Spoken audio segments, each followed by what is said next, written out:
Former Congressman and now former presidential candidate Beto O'Rourke fails to bring his campaign into the 2020 primaries. One America's Meghann Dyke takes a look at his attempt to take on President Trump. Amy and I are happy to share with you that I'm running to serve you as the next president of the United States of America.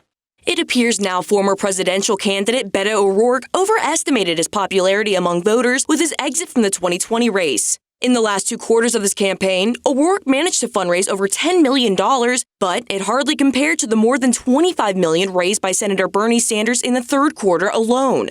And although his entry to the field saw a whopping 10% of support as more candidates announced their bids, his popularity began to dwindle and finally come to an end this week. This has been the honor of my lifetime.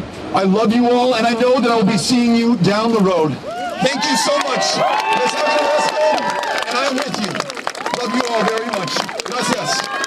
Despite his efforts, O'Rourke's presidential bid fell short of achieving the momentum seen when he tried to unseat Texas Senator Ted Cruz. O'Rourke's 2018 congressional campaign quickly gained the attention of top Democrat leadership and even received praise from former President Barack Obama. Speaking about O'Rourke's bid, Obama said he reminded him of himself.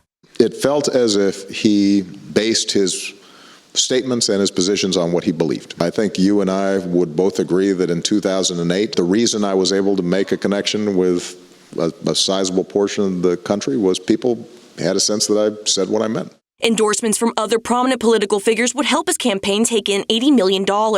This helped him nearly flip Cruz's seat blue, falling short by about 2% in what was the closest Senate race in Texas since 1978.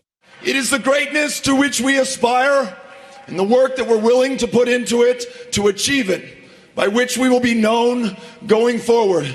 And this campaign holds a very special place in the history of this country every day going forward. And you have made that possible. Even though he has one successful 2012 congressional bid under his belt, he says he doesn't have any plans to run for the Senate or endorse any candidate in the running for the Oval Office. Meghann Dyke, One American News. Want to see more videos like this? Click on the link below and subscribe to One American News on YouTube. And call your cable provider and kindly demand that One American News is added to your lineup. Call and subscribe today.